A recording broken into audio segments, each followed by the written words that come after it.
But filming at night is like high stakes, high reward, because will I finish filming today or will I fall asleep?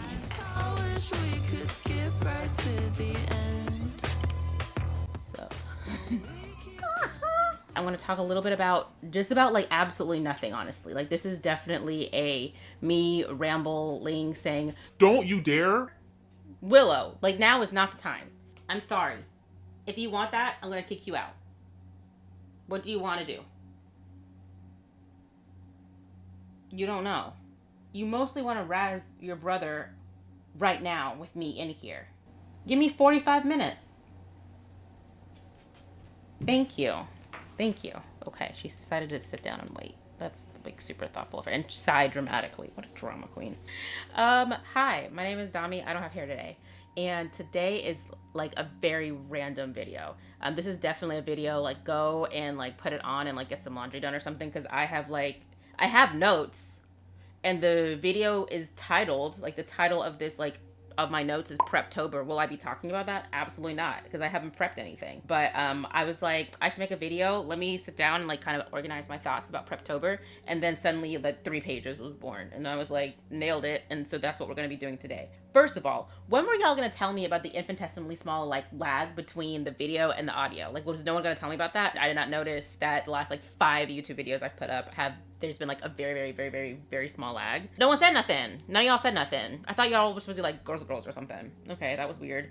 I think I've maybe fixed the lag now. What the issue was, nobody cares. Nobody cares. Maybe someone cares. I'll tell you anyway. What the issue was is I'm basically actually like streaming this. Like, I'm recording it obviously, but I'm streaming it to my computer using OBS. And it's a USB like C connection, right? So of course it's going to be a lag. I just adjusted like the synchronization like lagging time in OBS by 250 milliseconds, and I think that'll fix it because I've kind of tested it out and it seems to have worked. Why do I do it that way? That's a great question.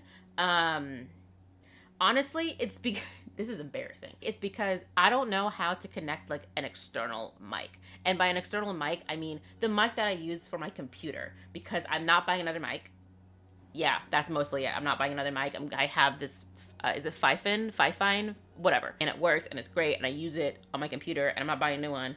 And I don't know how to connect it to this without buying an additional item. That's why. So something I want to start doing is shouting out indie books that I've read or read recently that I've really enjoyed or just really liked. And even if I haven't necessarily read it, I still want to shout them out just to like let people know about them, because my debut will be published by an indie press. And so we are all here for self-published. We're all here for indie small press publishers. The first book we'll be shouting out, and the only one we'll be shouting out today because it's the only one I've read recently, is Carnelian by Jules Devito. It is a adult horror. It is about vampires, and I read it in 2 days.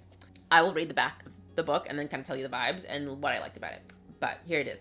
When Jesse Westchurch finds out he's dying, the last thing he expects is his old college roommate Lucy Callahan to turn him into a vampire. These days, Jesse doesn't even have to drink blood to stay alive. The ancient vampire government Carnelian offers distilled blood pills. Relief turns to dread when Jesse finds out that Lucy and his sister Cicelyne are Carnelian's most skilled assassins, forced to pay off a century-off debt for their blood pills. When the latest assassination starts a territory war over the blood industry, Jesse and Lucian become prime targets. But stopping the blood war means bringing down the entire vampire government from the inside.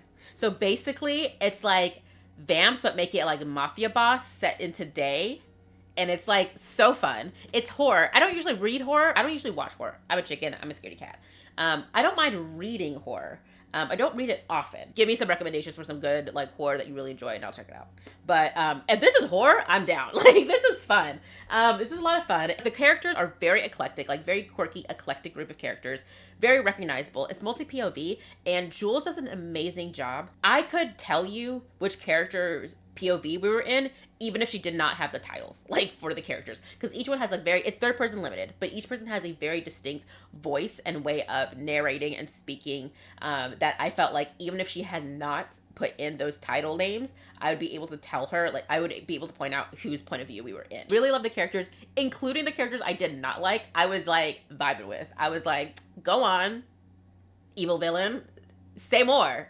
But really enjoyed this book. It was a lot of fun. It was such a great, somehow cozy. I don't know if she would use the word cozy to describe it, and frankly, I wouldn't use the word cozy to describe it either, but there was something about reading it in October, like at nighttime at like 11 o'clock at night. I was by myself in my house, and there was just something cozy about that. I guess that means I probably would like horror. Like, I guess that means actually horror is a genre I would just like vibe with if I would describe it as cozy, and it's not like actually cozy. It was a lot of fun. Oh, and make it gay. So it was fantastic. I loved it. Like, I actually I loved it. I loved it. Go check it out. If you're looking for your next like vampire, but make it mafia boss, like white collar crime, right? Like, check out Carnelian by Jules Devito. Really enjoyed it. Today, what we're gonna be doing is very much just rambling. Okay, I'm gonna be rambling a little bit about writing. I'm gonna ramble a little bit about content creation on YouTube, and I'm gonna be rambling a little bit about my next project. I sometimes think to myself, you should make vlog videos, because that, not that it's like easy content, but because content that makes sense, like, oh, write with me for the day, or like follow me on like a day where I'm dedicating to writing. And like every time that thought like enters my brain that like I should maybe consider making like a writing vlog video, the moment that thought enters my brain is the moment it leaves my brain. And it doesn't just like leave my brain, it's like jettisoned out in like by full force. Because I'm thinking to myself, Dami, that's like the stupidest thing you've ever come up with. Because it's not happening. It's not happening. Just even like the idea or the concept or the notion of setting up this camera and then doing something like, first of all, I can't do nothing with y'all watching, okay? I am just so all over the place that I feel like a writing vlog would be so chaotic that it would not be interesting. I don't think the writing vlogs are happening like anytime soon. They could happen one day, you know, maybe one day I like get my life together and I'm like more organized, I'm not all over the place, and I can do a writing vlog, but like today is not that day, the season is not that season. I'd like to, because I watch other people's writing vlogs and it's like so calming and so great, and it gets me in the zone for writing as well. And then I think about me doing a writing vlog and I feel like panicked. So I also like, what sort of writing is this hot?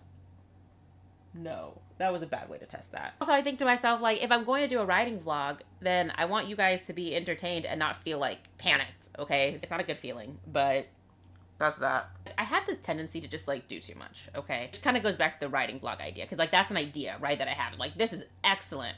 And it's not just that I don't think I'd be good at it, but it's also that like I'm just doing too much. I'm always just doing too much. And I don't know, it's the year 2024 and TikTok exists. I think we're all just doing too much, right? It's not that I don't like sitting down with like my thoughts, right? Because I like my thoughts. I like my thoughts a lot. My thoughts are the reason I have like 3 books, and like I wrote like 3 books in 2 years. Like, my thoughts are fire. I like being by myself with my thoughts because I come up with cool stuff and ideas that have nothing to do with the real world, and it's lots of fun.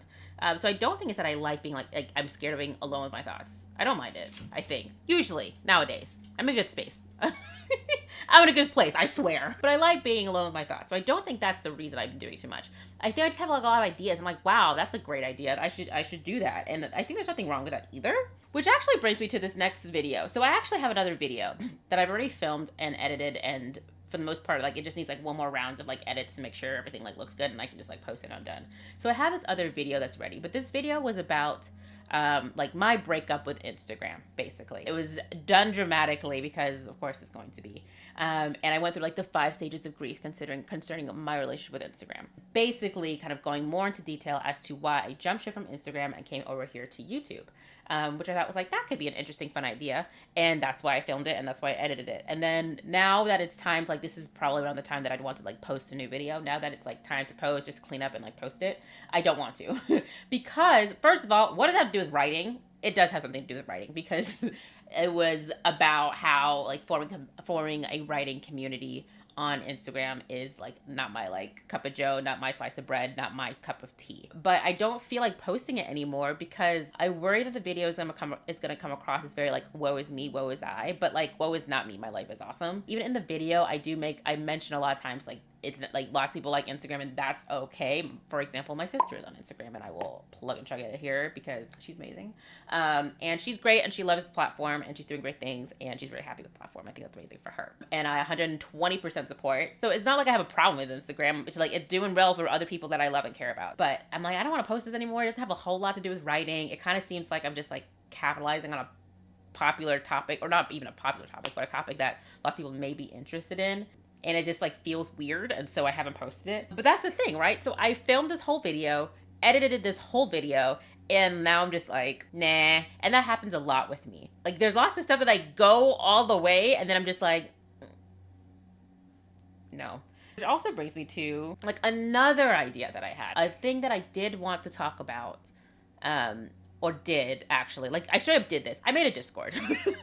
I mentioned this a couple videos ago. I think I actually made a community post about it. Like, would anyone be interested in a Discord?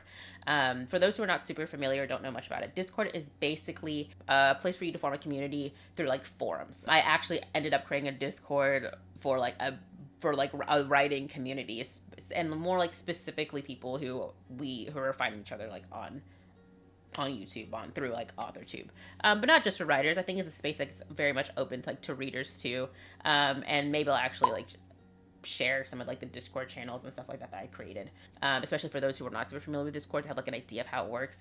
You can, like, the idea was, you know, if you're wanting to host an impromptu like writing sprint, a separate channel talk about like video games, people are interested in that, and other books, and other books, like what's everyone reading, let's chat about books in general, almost like taking the conversation offline. Yes, Discord operates online, obviously. There's no direct messaging on YouTube, right?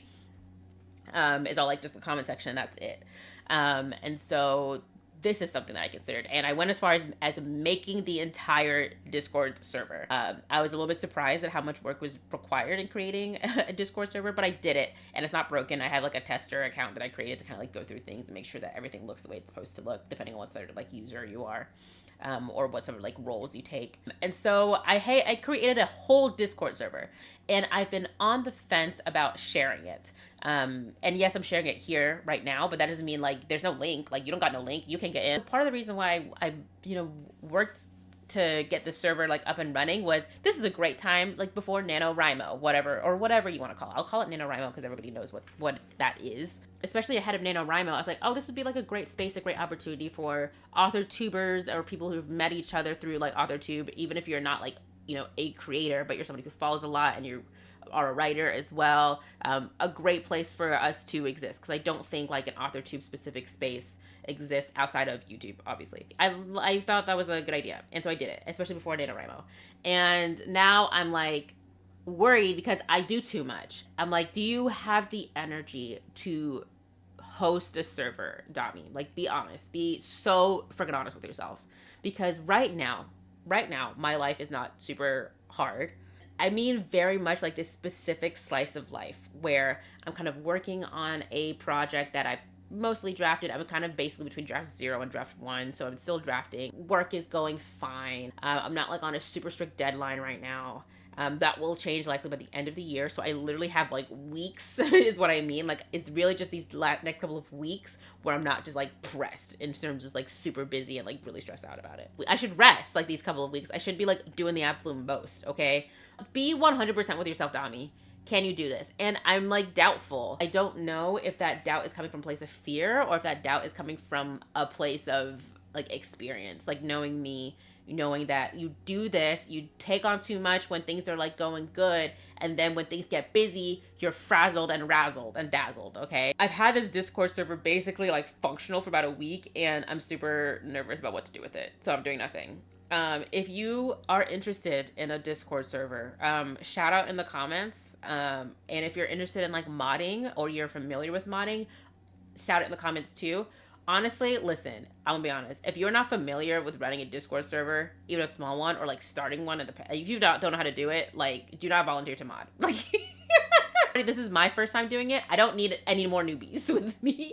I'm the newbie. I'm confusion. If you want to join, totally fine. If you have some experience with at least creation of a server, or like to a degree, I'm like, shout out, I guess, in the comments. Let me know if that's something you're interested in. How to contact me, I guess, like I have an email somewhere. And even then, even if people are interested, I'm still like, I don't want this to be a like, oh, if enough people are interested, I'm definitely gonna do this. No, I still need to decide for myself if I want to do this. Of course, if someone is like, I'll just run it, I might also be okay with that, to be quite honest. So if someone wants to just like volunteer to be the admin, that's also maybe Gucci with me. Just let me know if that's something you'd want to be part of, or like not, or if you're like, what's a Discord? Should this be like a monthly video? Like a list of all the projects that Dami started and just like refused to share. Or a list of all the things that Dami like got into and tried and just like told nobody about. Like, because this is a common occurrence with me. Like, go 99% of the way and then don't share, and then don't take that very last step that means it's completed, because I like kind of freak myself out. like with the last video. That's like done. The video's done. And I really, like in this moment sitting down recording this video, I don't think y'all are gonna see it. Like, and I don't know why I feel so like weird about it. But, and same thing with Discord. Like took all this effort and now I'm like, I don't know. And so that's that. Anyway, let's talk about Preptober for a minute. Right now, I am kind of revising / editing an adult steampunk fantasy. How much of this story do I want to share with you guys? The vibes for this adult steampunk fantasy is like Arcane meets The Last Airbender meets Six of Crows. That's all I got for you guys. The problem with this story, I need to expand on literally everything, including like characters, character development, the plot. The problem though is I got beta reader feedback way too early. I actually gave this story to a friend of mine to read. Literally, I think like hours or days after I was done with like draft 0, draft 1. Looking back on it, I'm like, how do I still have friends? This is embarrassing. First of all, the feedback I got from my friend was helpful because she was like, age these characters up. Don't be silly. This is not young adult. This needs to be an adult. Grow up. And I was like, that's a good point. And so I did. They all grew up and now it's an adult steampunk fantasy, not young adult. It's not appropriate. This is an adult story. But I also gave it to some beta readers to take a look and they gave me back excellent notes. But the problem is, I know a lot of these issues exist and I need to expand on them already, especially now that I've had so much time away from the project that I'm like, if I go into this round of draft / revising with a lot of these notes from the beta readers in my head, I think I'll just get lost in the sauce. And I just need to go in with my guts and fix things and revise and edit and add as I go through the story, as I look at it again with fresh eyes, and then consider that like my new draft 2 or draft 3 and go back and look at the like beta reader notes and suggestions and kind of see what I fixed, what I didn't fix, and how I feel about the story moving forward and if I should make some of these suggestions. That's kind of the problem too with getting like beta reader feedback like way too early. I think I was just like I was just like so excited with this project when it was done. This was definitely like a love project that was just so much fun to write. Part of the reason why it was so fun is I didn't focus a lot on like I really just wrote the story and nothing else, which is why it's so like it needs so much more. And it's like a story about siblings, which is frankly my favorite dynamic ever. I love a good romance. I love a good like enemies to lovers. I love a good slow burn. I love that grumpy sunshine. Ooh, I'm a sucker for it. But siblings is fire. I can't obviously speak for all siblings, but my sister and I are like stupid close. We were not always stupid close. I hated her guts. She hated my guts. The feeling was mutual. But now we're super close and she's my confidant and she's my bestest friend. Especially like when you're so close and like you know how far you would go for one another. I feel like the sibling relationship is the one that's like almost allowed to be toxic if it's positive. If it's positive, if that makes sense. That sounds horrible. Don't be in a toxic relationship with your siblings. I am back here days later editing this to beg you guys, please don't be in a toxic relationship with your siblings. Okay, I am not endorsing toxic relationships with anybody or with your siblings. I'm keeping it in there. I think I'm going to keep that bit in there because it's like kind of goofy. But as a psychiatrist, dear God, please do not be in a toxic relationship with your siblings. Okay, bye. My sister actually read this story. I think she only read like half of it in the end. And that's fine. It needs way more work. But I appreciate her reading it because she had such strong opinions about the characters too. And I can always trust my sister's opinion. Like I can trust my sister's opinion as her opinion. Like whether or not I agree with it or it's right, that's a separate conversation. But I can trust her to give me her opinion. And she was like, this character sucks. Or like this character is stupid. And she was just like had such strong opinions. And it was perfect because I too had such strong opinions about these people. And I was glad that she did. And I think there's something about us both like being siblings who care about each other, love each other, and would like be toxic for one another. Could like really like get into the toxicity. And it was a lot of fun. I have made it sound like I'm cuckoo for Cocoa Puffs. It was a lot of fun writing the story. And so I wrote it fast. And so getting back into it and having to slow down is like kind of a chore. But I'm making it stronger, and the things that need to be strengthened, frankly, is everything outside of the two of them. Everything else about the story is weak, is the thing. The rest of the story is weak. The only good thing is their relationship and like how that's expressed and portrayed and changes and grows and all of this throughout the story. That's the only like strong part of the story. The rest of it is weak, and I need to work on it. Man, I was like, I should talk slower. This video is not the one. Okay. Also kind of interesting to me personally is I am beta reading for a friend is maybe a super strong word. I like acquaintance, like someone I know. I'll call them a friend because that's easier. But I am beta reading a book written by a friend. Through beta reading, what I've realized is I know a lot more than I give myself credit for. I joke a lot, like, on this channel, like, I don't know anything, or like, I'm not about to give advice. Usually before I give like the most out-of-pocket advice, I usually say something like, I don't want to give advice. There's always like the disclaimer, like take this with a grain of salt, like use my advice at your own peril, okay? I just feel like I'm not an expert. Here's some funny backstory. I am an English major. I majored in English with a creative writing specialization in college.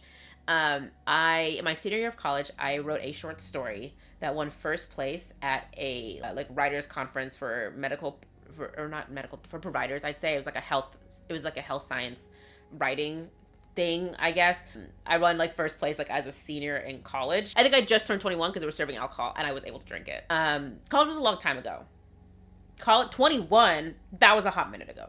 Okay, I'm not in my 20s anymore. That's all you get to know. Yes, I have forgotten a lot of like grammatical rules. I do not remember exactly how to draw those sentence trees anymore. Okay, 8th grade was a hot minute ago. My agent had to teach me the difference between an N dash and an M dash. Those little things like that. And you start to doubt yourself a little bit. And yes, I can speak English for the most part. Working with an agent, editing, revising, I've like relearned a lot of like grammatical rules and sentence structure and syntax. Now that I'm beta reading for this friend of mine, I'm realizing that there's a lot that I've relearned and remembered because I'll see things that she does in her writing that I also do in my writing. And I'm like, oh, I see it now. But also I have like some really great recommendations and resources and suggestions that could help you kind of with this issue that you're having that I noticed, and even in my own writing. Understanding like why certain grammatical issues like work in some places and not in other places, and like kind of like writing that up and explaining that and letting her know in my like beta reader notes. I'm realizing like there's a lot actually that I do know. I'm not an expert in writing, but I know things. I'm not dumb. I know things. I'm adding value as a beta reader, and there's something like nice about knowing that, I suppose. I think that's actually all the rambling stuff I have. So what did we talk about? Just to recap, we talked about how I do too much. We talked a little bit about how I have a whole video edited and I'm not sharing it with you guys because I feel some type of way about it for like no apparent reason. We talked about how I created an entire Discord server and y'all still don't see it because I felt a kind of way about it for no apparent reason. We talked about Preptober and the book I'll be working on, which is the adult steampunk fantasy, and I'm excited to get back into it. We talked a little bit about how don't get your beta readers like right after your first draft.